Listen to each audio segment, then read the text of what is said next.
Lançado recentemente o livro Crises da Democracia, o papel do Congresso, dos deputados e dos partidos, analisa o desempenho dos parlamentares brasileiros e dos principais partidos políticos entre 1995 e 2010, período dos governos de Fernando Henrique Cardoso e Luiz Inácio Lula da Silva. O estudo, desenvolvido por 10 pesquisadores ligados à USP e a outras instituições acadêmicas, desenha um retrato razoavelmente animador da atuação parlamentar nesse período. E é um bom ponto de partida para debater o que ocorreu posteriormente, quando a classe política brasileira viu sua imagem sofrer sérios desgastes. Vamos conversar com o organizador do livro, o cientista político José Álvaro Moisés, professor sênior do Instituto de Estudos Avançados, IEA, e pesquisador do Núcleo de Pesquisa de Políticas Públicas, NUPS, ambos da USP, e autor de vários livros sobre representação política e democracia. Professor, vou lhe chamar de você. Por favor.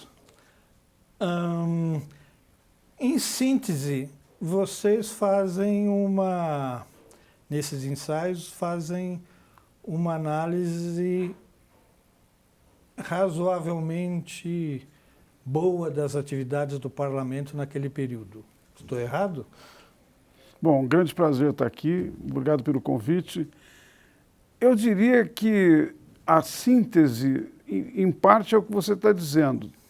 Há uma produção muito grande dos parlamentares, falando dos parlamentares da Câmara dos Deputados, entre 95 e 2010. Uma produção que chegou a quase 30 mil projetos num período de 16 anos. É uma enormidade. Alguém poderia dizer, talvez não sejam projetos de qualidade. Nós fomos olhar a qualidade. Tem muita coisa relativa, é um percentual maior voltado para direitos de cidadania, questões relativas a políticas de saúde, política de educação e também um pouco na área de economia. Os parlamentares tiveram menos papel, por exemplo, em relação aos temas ligados à organização dos poderes administrativos. Isso é mais uma área em que o executivo entrou mais. Mas eu diria que, olhando essa produção, você tem um olhar otimista, como você chamou a atenção, você tem razão. Agora, a grande questão é que essa produção volumosa, ela foi pouco aproveitada pela instituição do ponto de vista de devolver para a sociedade o que os parlamentares produziram. Eu acho que há uma questão aqui que diz respeito ao modo como a instituição processa a sua própria produção. Um número muito grande de projetos, por exemplo, são arquivados. Não é? Como eles não são aprovados no seu período de tempo, eles acabam sendo arquivados. Para desarquivar isso é complicadíssimo. E outros projetos param nas comissões. Tem um problema de tramitação. O Congresso Nacional hoje está muito centralizadas as decisões. O colégio de líderes mais as mesas tomam decisão do que entra e do que não entra, digamos assim, na agenda que vai para o plenário. Isso significa que, apesar da produção ter sido muito grande, a devolução para a sociedade foi pequena. Então, desse ponto de vista, eu diria, reforçou a imagem de como se o Congresso funcionasse pouco. Por outro lado, há uma pressa maior em responder às iniciativas do Executivo, não é? E que tomam espaço das deliberações sobre os próprios projetos dos parlamentares. Então, esse é um aspecto interessante, porque como o Executivo tem muitas prerrogativas, não é? Ele tem áreas que só ele pode apresentar projetos, né? Sem falar das medidas provisórias, que evidentemente é uma decisão unilateral do Executivo. Então, bom, e finalmente a questão do orçamento. Só quem pode propor um orçamento global é o Executivo no Brasil, não é? O Legislativo não tem essa prerrogativa, né? Então, isso significa que há um número muito grande de iniciativas que vêm do Executivo e que o Congresso precisa reagir. Isso significa que, muitas vezes, a atenção está voltada basicamente para as iniciativas do Executivo, deixando de lado ou postergando não é, projetos que são dos parlamentares. Por exemplo, nós fomos verificar o tempo de tramitação dos projetos. Projetos do Executivo, eles tramitam em alguma coisa perto de 1 ano e meio, no máximo, 2 anos. Né? Projetos do Legislativo demora 4 anos. Veja que isso é uma coisa complicada, porque o parlamentar foi eleito por um mandato de 4 anos. Se ele não tem o projeto aprovado no seu mandato, ele não tem o que apresentar para a sua base de apoio eleitoral. Isso cria um problema do ponto de vista da imagem do papel dos parlamentares e, digamos assim, de um tema extremamente importante no Brasil, que é a crise da representação. As pessoas não se sentem representadas, não é? As pessoas se sentem distantes do sistema político. Aí alguém pode perguntar, bom, mas espera um pouquinho, será que os parlamentares não fazem nada? Não, ao contrário, eles fazem muito. Mas o que eles fazem não aparece tanto como deveria, não é? Como a sua produção e a sua capacidade de responder à sociedade. Seria muito mais interessante que a sociedade pudesse reagir e dizer, bom, ou essas coisas que os parlamentares fizeram, ou nós apoiamos, ou não nos representa. Mas não é disso, não é isso que acontece. O que acontece é que aparece a imagem como se eles não estivessem produzindo. A isso se associam outros problemas, não é? Os benefícios que os parlamentares têm, prerrogativas que as pessoas comuns não têm, não é? E, como nós vimos nesses anos mais recentes, os escândalos de corrupção, em que às vezes muitos dos parlamentares estão envolvidos. Então, isso acaba dando uma imagem extremamente negativa para o papel da instituição. Né? Essa questão da distância e da falta de meios de fazer prestação de contas do mandato leva a discussão para a questão do voto distrital. Seria uma forma mais eficiente de aproximar eleitor e parlamentar? Então, veja, Serrano, eu acho que nós temos um problema no Brasil de uma série de limitações da função de representação.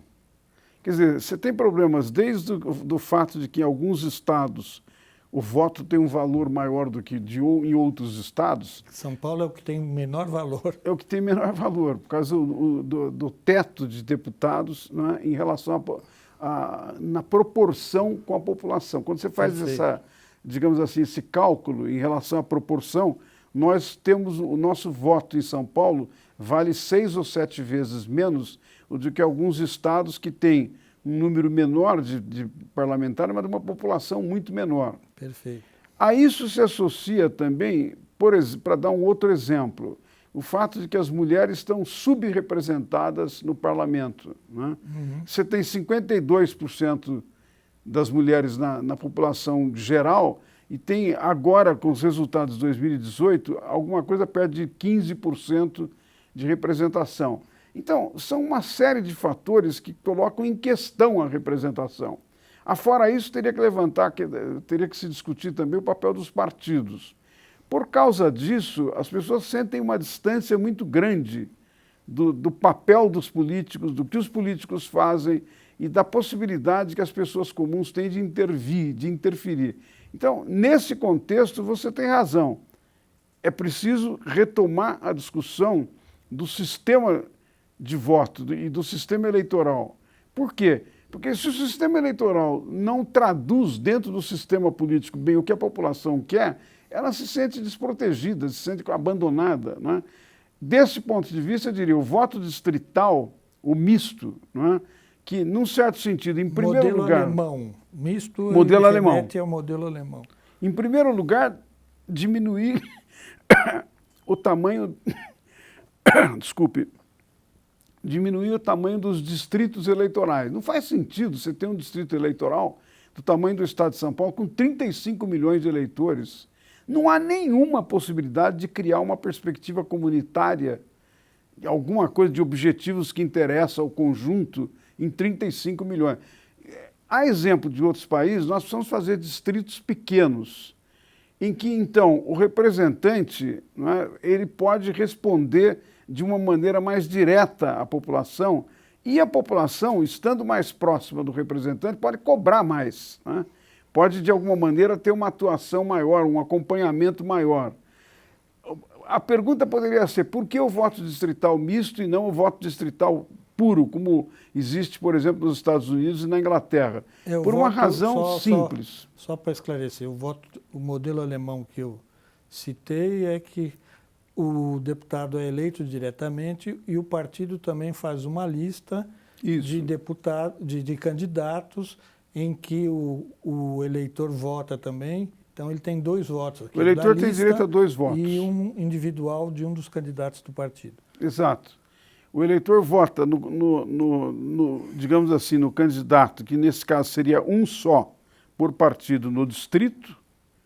Né? O eleitor vota no candidato do distrito e ele tem um segundo voto no partido que ele prefere, que apresenta uma lista. Em alguns casos é interessante... Só desculpe interromper.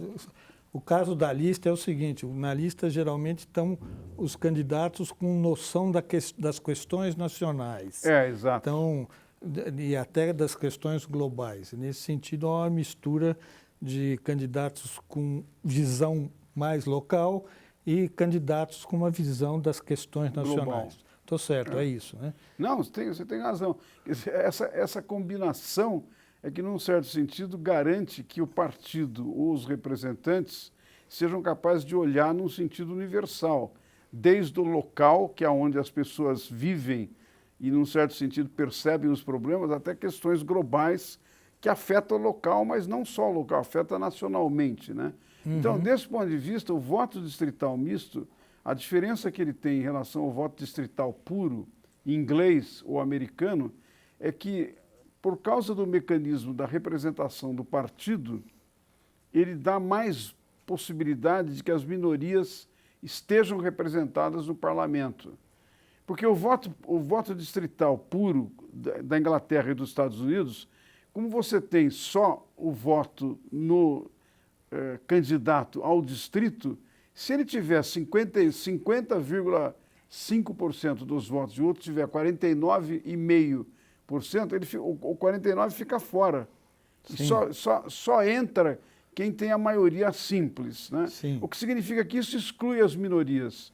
Por essa razão, no caso da Alemanha, eles previram essa possibilidade de você ter a escolha do representante do distrito e, ao mesmo tempo, a escolha da lista partidária. Com uma coisa interessante, né, que existiu no caso da Alemanha até os meados dos anos 50. O eleitor podia fazer uma correção na lista. Interessante. Uma coisa interessante.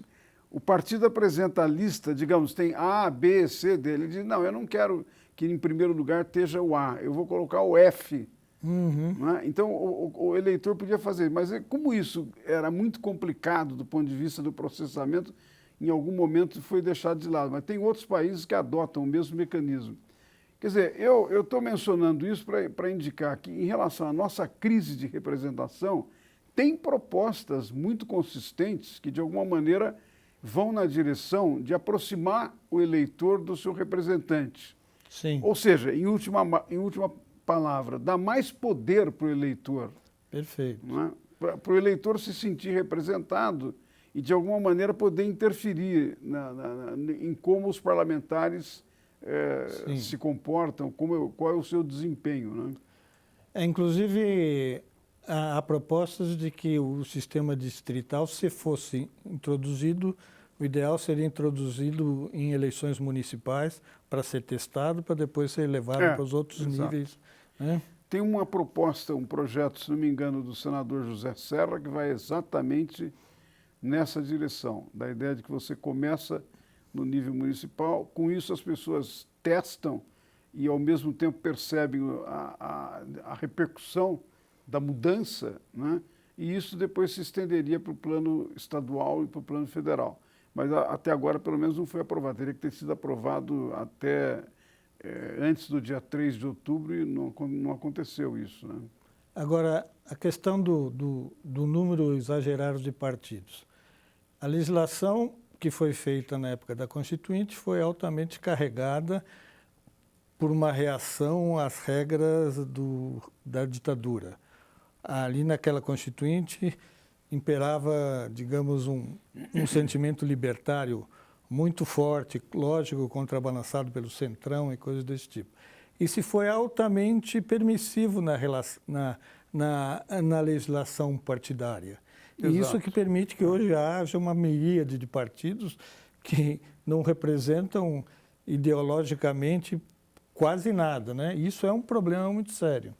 É um problema sério em primeiro lugar, porque não melhora a representação, essa enorme fragmentação da qual o Brasil é um dos únicos países com um número tão grande de partidos no mundo, né? E isso também dificulta a governabilidade.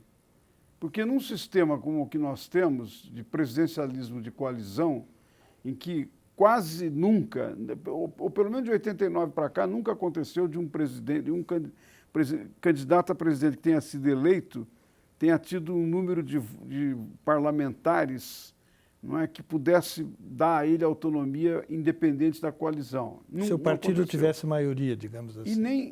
E provavelmente nem vai acontecer por causa do modo como o sistema funciona.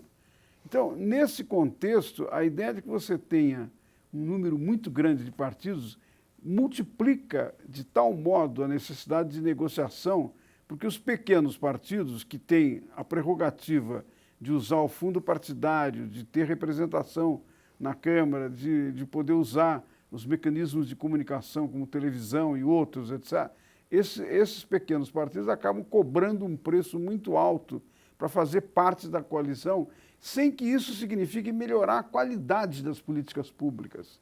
Quer dizer, você não vê um debate, por exemplo, da formação da coalizão, em que se diz o partido A ou o partido B entraram na coalizão com uma proposta de uma política pública que não existia antes e que agora vai melhorar a sua qualidade. Não tem isso.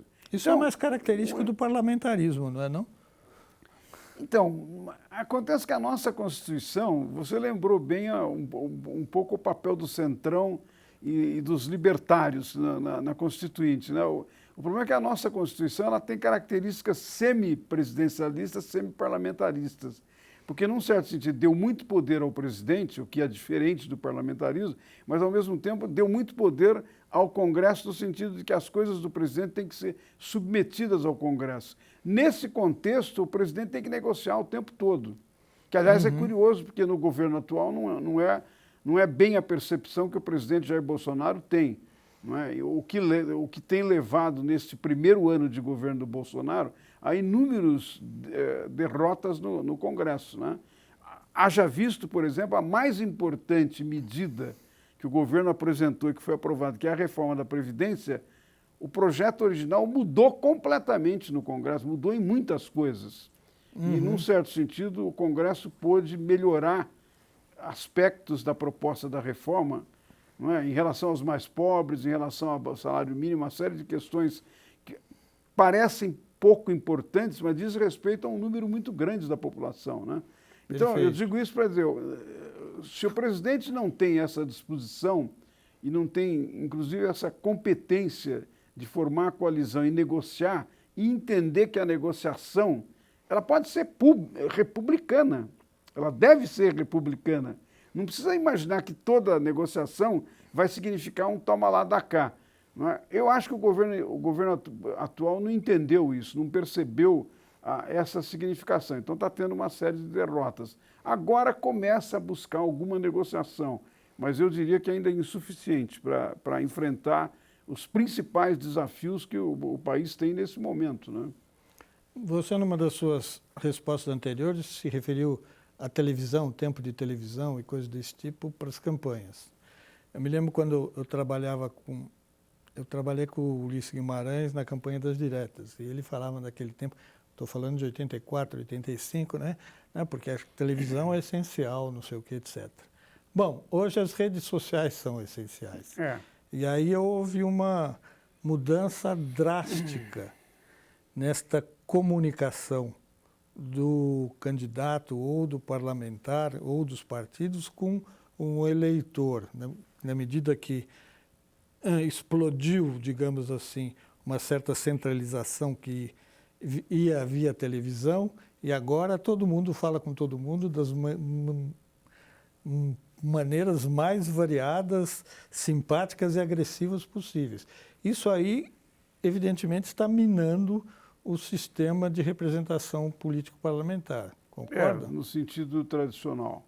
Sim. Quer dizer, está colocando exigências novas para os representantes de manter contato. Por exemplo, agora você percebe, mesmo no caso da Câmara dos Deputados e até do Senado, que é um pouco mais respeitável, digamos assim, em muitos aspectos, né, do ponto de vista de comportamento e tal, qualquer parlamentar, na hora da votação, está tirando o seu selfie para depois mandar para os seus eleitores. E, ao mesmo tempo, em alguns casos, nós vimos claramente que a reação dos eleitores através das redes sociais levou a mudanças de voto no caso da Câmara dos Deputados. Eu me refiro a algumas coisas que aconteceram em 2017 e 2018. Né?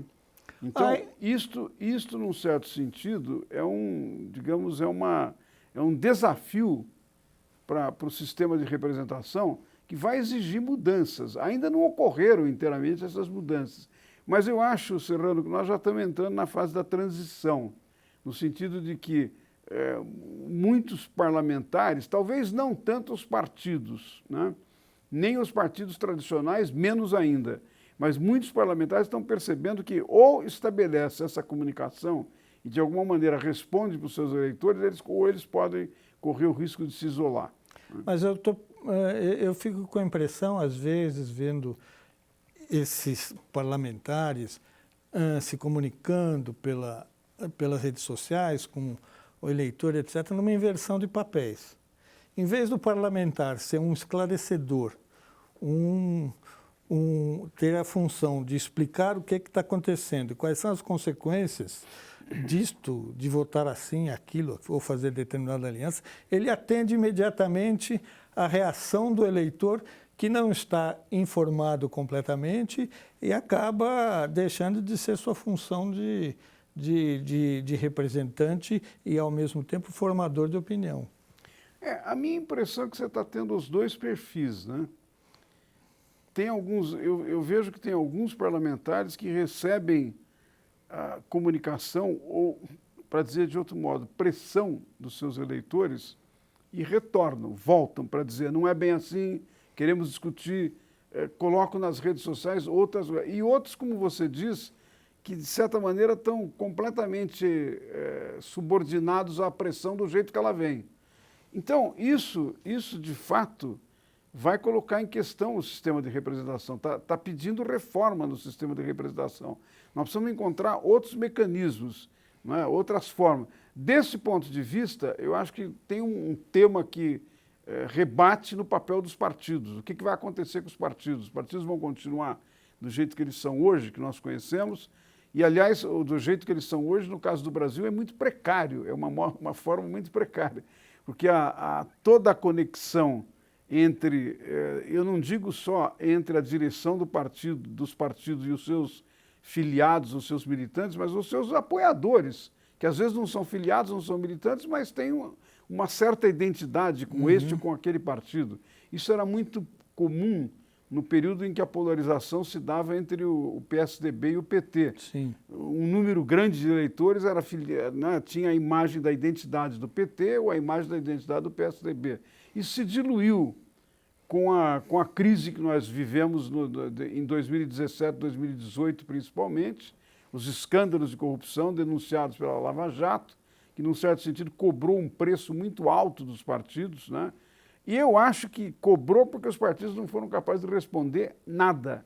Sim. É uma coisa muito curiosa, eu acho uma coisa muito surpreendente que na campanha de 2018 você tenha tido um número muito grande de candidatos do centro-esquerda, do centro-direita e do centro propriamente dito, que não tivessem dito uma palavra sobre a questão da corrupção que foi explorada pelo Bolsonaro. Sim. Quer dizer, nenhum deles foi capaz de dizer, olha, nós estamos fazendo uma autocrítica, o meu partido se envolveu, estamos assumindo um compromisso de que não vamos mais fazer isso. Quais são as condições desse compromisso? Nada, não disseram nada.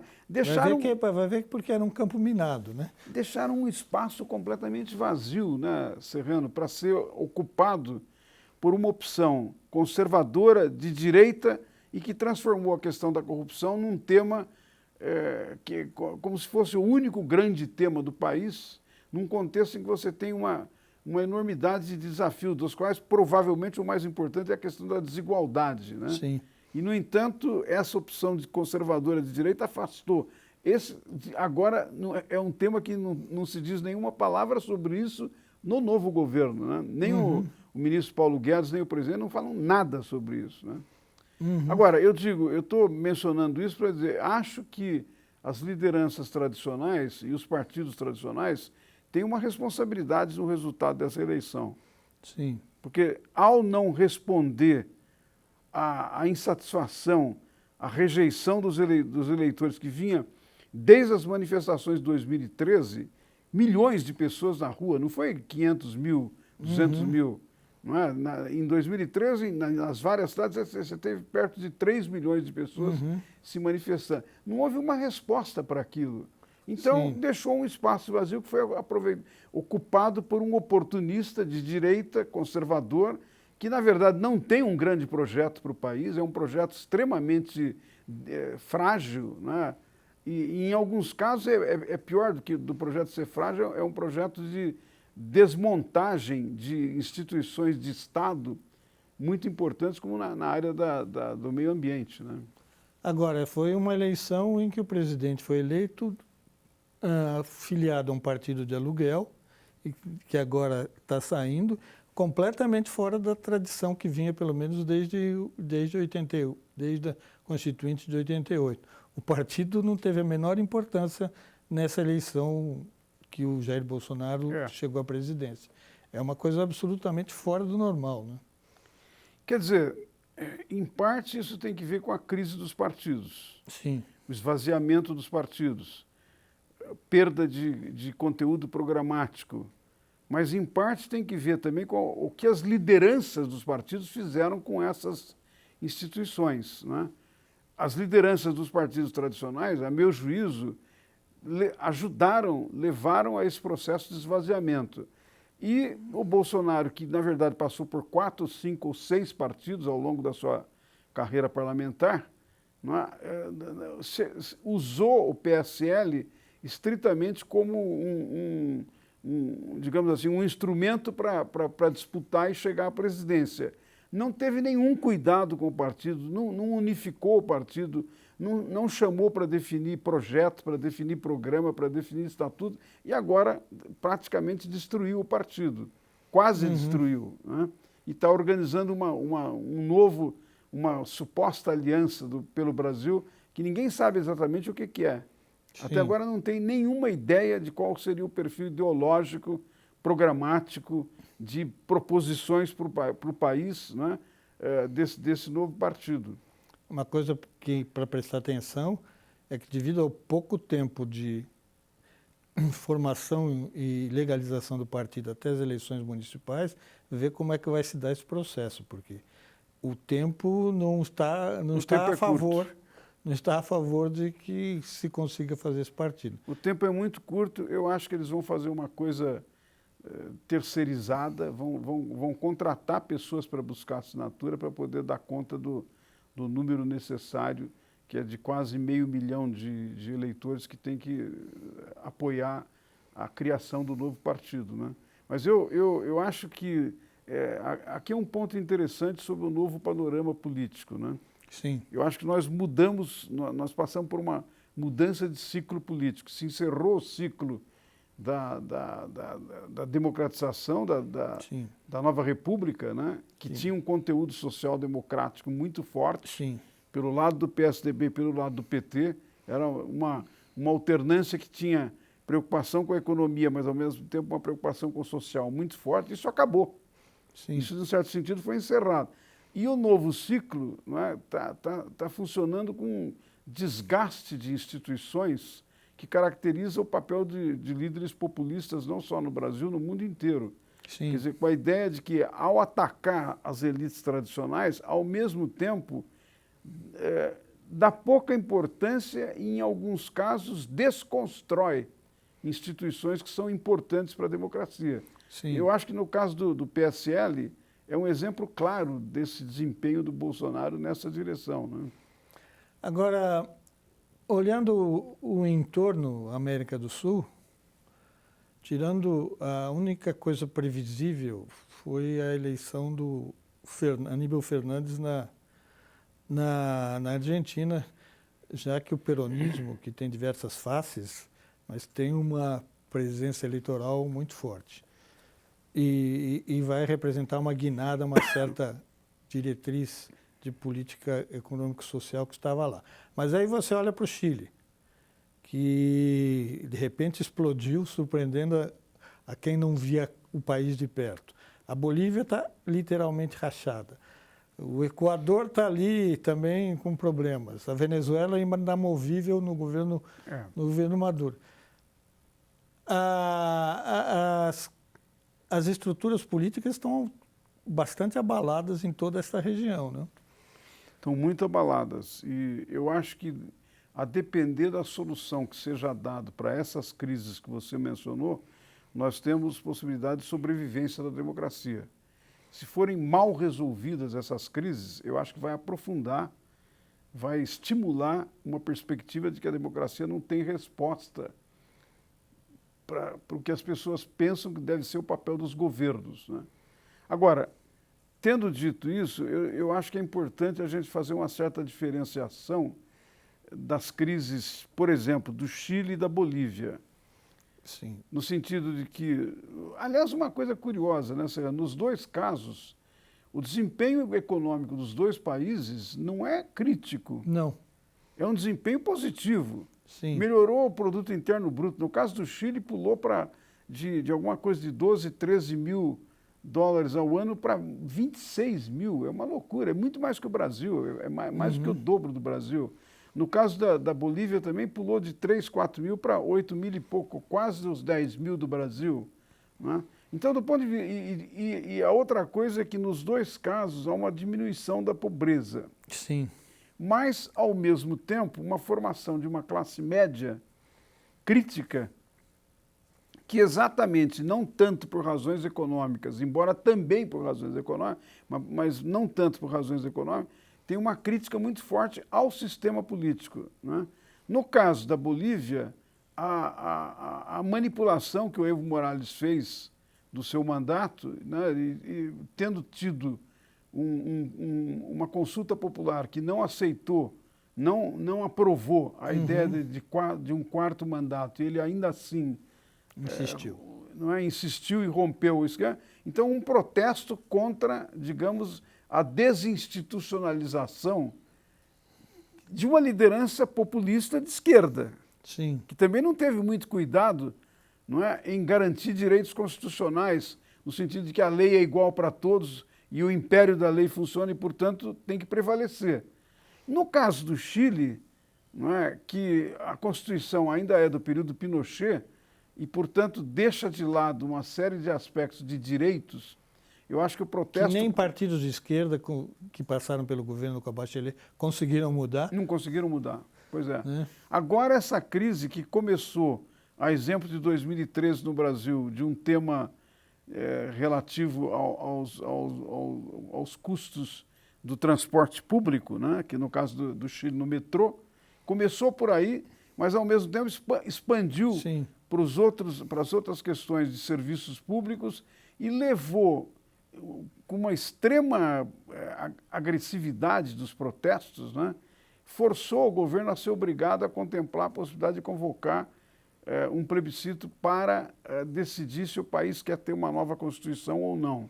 Sim. Então, é curioso, porque eu diria, no caso do Chile, a resposta está se dando num quadro democrático. Sim. Houve negociação entre o governo e a oposição, e o governo teve que ceder. Sim. Cedeu em muitas coisas. Eu nem sei se ele vai continuar, o governo vai sobreviver até o fim do seu mandato. Mas, em todo caso, o Piñera cedeu em algumas coisas. E a solução está indo por um caminho propriamente democrático, no sentido que é constitucional. No caso da Bolívia, nós não temos tanta segurança sobre isso. Sim, pois é. Porque a própria pessoa que sucedeu, a política que sucedeu o Evo Morales não tinha tanta garantia de que ela que deveria suceder, Certo. não é? Criou uma crise, uma ambiguidade que não fica muito claro qual vai ser o destino, e uma parte dos manifestantes de classe média, não é? Estão, ao mesmo tempo, criticando o desempenho do Evo Morales e o desempenho do novo governo. Então, é um quadro difícil, né? Eu acho que, a depender da solução que se tome em cada um desses casos, nós vamos ter mais probabilidade ou não de desenvolvimento e permanência da democracia. Se as decisões não levarem em conta a natureza do protesto que está na rua, e aí você lembrou bem, não é só Chile e Bolívia, Equador. Sim. Nós já tivemos isso em Honduras, não é? Sim.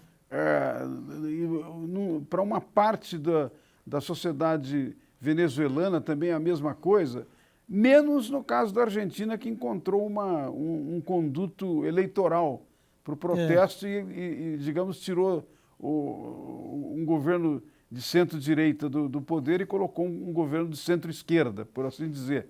Se é que a gente pode dizer que o peronismo é um centro-esquerda, no sentido de que ele não se desvincula da economia de mercado, mas ele tem um claro conteúdo social. Hoje os analistas estão prevendo um quadro polarizado no Brasil, na medida em que o Lula saiu da cadeia, e estão dizendo que a política vai se desenrolar dentro desse trilho, de um lado o PT, do outro lado o partido do Bolsonaro. O centro não tem chance no Brasil mais, não tem forças para se reaglutinar, tem forças para convencer o eleitorado de um outro caminho? Eu acho que essa agora é a grande questão, porque eu já estava vendo a necessidade de haver uma mudança do desempenho do centro já há algum tempo, desde o final da eleição do ano passado. Agora o centro ficou meio emparedado, né? Porque, de novo, a polarização entre direita e esquerda quase que retira o espaço em que o centro pudesse se apresentar como uma alternativa. Aliás, desse ponto de vista, eu acho que o Lula não entendeu bem o desenvolvimento dessa conjuntura, porque a decisão dele de polarizar também, eu acho que vai jogar água no moinho do Bolsonaro. Bolsonaro, por causa do desempenho dele, vinha perdendo apoio ao longo do ano, perdeu muito apoio. Tava as últimas pesquisas, menos de 30%.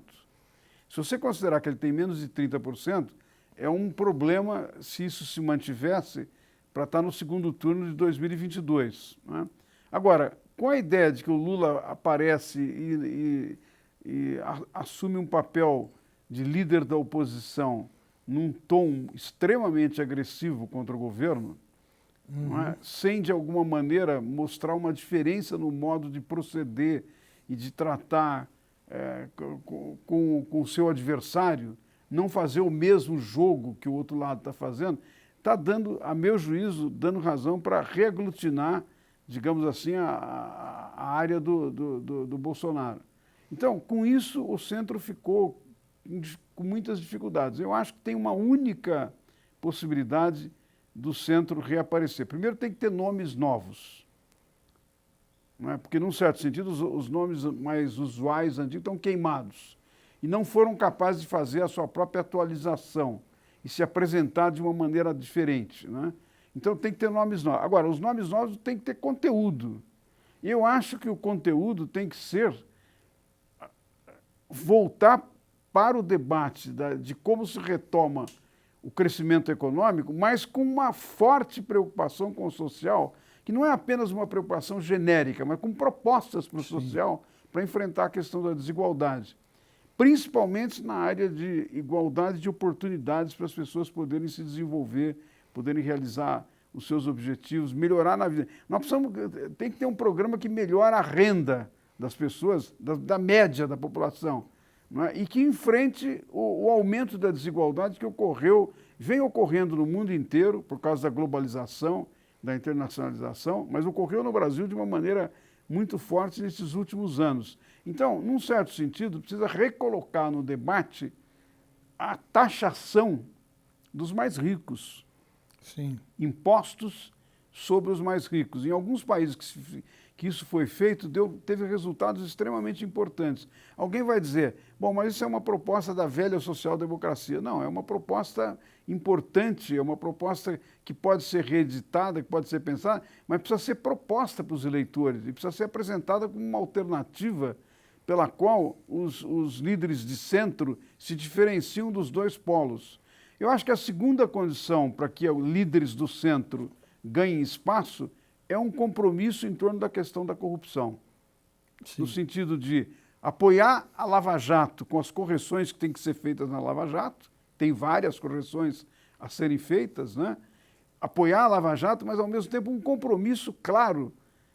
E tem que ser um compromisso que oferece alternativa para o eleitor saber como ele vai poder controlar para que os partidos não se envolvam de novo em corrupção.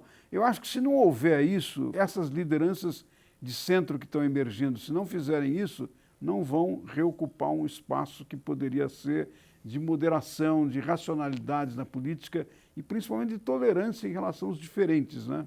De reconhecer que a democracia é um regime de diferentes, de pluralismo e que é preciso respeitar quem pensa diferente, dar oportunidade a quem pensa diferente poder defender as suas ideias e as suas propostas. Não está acontecendo no Brasil isso hoje. O centro teria que entrar muito fortemente nessa direção, na minha opinião. Tem se falado muito que o parlamentarismo é uma solução na medida em que ele evita impasses entre a presidência e o Congresso, etc. Mas a Espanha está aí para ser um exemplo de que o parlamentarismo também pode ter problemas quando ele sai da existência de dois partidos dominantes, como lá era o PP e o PSOE. Aí um faz maioria, governa, outro faz maioria. Houve lá uma fragmentação de partidos e ele 4 eleições, se não me engano, eles não conseguem formar maioria para um governo. Ou seja, nada deixa de ter problemas de um tipo ou de outro, né? Mas formaram agora, né? Sim. Você tem razão, levou por 4 eleições... anos sem governo definido. 4 eleições se formaram. Eu diria o seguinte, é um custo, mas se a gente comparar, digamos assim, os custos, é um custo menor daquele de você ter um sistema presidencialista extremamente rígido, em que a única saída quando um governo está fracassando ou não tem mais o apoio da sociedade é o impeachment, que é extremamente traumático. Sim. Quer dizer, tudo bem, o impeachment é uma solução constitucional, mas só que isso divide de tal modo o mundo político e a sociedade, cria traumas tão profundos, né?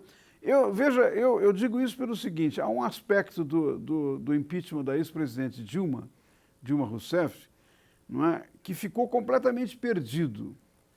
Parte da razão do impeachment foi, digamos assim, erros que ela cometeu nas políticas fiscais, não é? E no uso da política da economia, uma manipulação da economia. Isso praticamente desapareceu por causa do conteúdo político. O conteúdo político de que foi um golpe obnubilou, por assim dizer, escondeu completamente que tinha problemas reais ali do uso da economia, da manipulação da economia. Então, isso que é um elemento de controle democrático sobre um governo que abusa do poder, quando você tem, digamos assim, crises e conflitos tão radicalizados, desaparece esse aspecto de controle, e que é importante. Então, desse ponto de vista, olhando as experiências, eu acho que você apontou uma coisa com razão.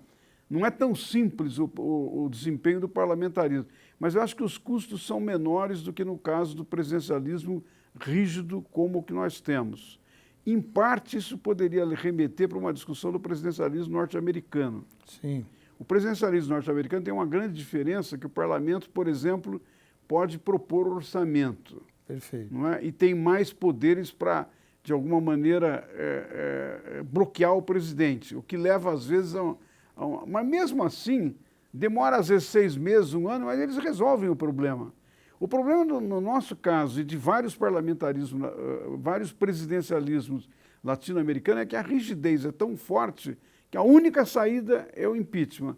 Eu não sei, olhando para a experiência do impeachment do Collor, olhando para a experiência do impeachment da Dilma, olhando para o golpe contra o Jango, o golpe contra o Getúlio, o golpe, né? Quando você olha esse conjunto, você diz, bom, nós não precisamos disso, né? Sem dúvida. Nós poderíamos nos livrar desse, digamos, desse estigma de que quando você tem conflito político, ele exacerba de tal modo o conflito que a sociedade se divide. Acho que isso deve merecer uma reflexão mais profunda, inclusive da academia, né? Da área da ciência política, das ciências humanas, né? Agora, voltando com a pergunta final ao parlamento, é muito difícil que o poder consiga se autorreformar. Ou seja, em função de todas essas disfunções que existem hoje no Congresso, existiria ali condições políticas dele superar essas condições, ou eles não vão caminhar nisso, não vão perceber o que está acontecendo e a coisa vai continuar como está? Esse é um tema extremamente importante e ao mesmo tempo espinhoso. Eu não vejo com tanto otimismo a possibilidade de uma auto-reforma, né? Por parte do sistema político atual. Desse ponto de vista, de novo, a experiência chilena está indicando que quando você tem situações muito extremadas, os manifestantes começaram a pedir reforma da Constituição e se caminhou para o que vai, se efetivamente ocorrer, se realizar, vai ser uma nova configuração de poder, né? Ou seja, veio de fora para dentro. Veio de fora para dentro. Então, desse ponto de vista, a experiência chilena talvez esteja indicando que nós no Brasil vamos precisar enfrentar a possibilidade de uma reforma da Constituição. Como fazer essa reforma da Constituição sem que sejam as emendas, mais de 100, aliás, como já ocorreu, né, usuais, mas uma reforma mais profunda, eu acho que não está tão claro nesse momento. Eu tenderia a sugerir a ideia de que em algum momento, se houver mais mobilização na sociedade, nós precisamos passar por uma nova Constituição. Muito obrigado. Obrigado pelo convite, Serrano, e pelas perguntas extremamente provocativas. Obrigado.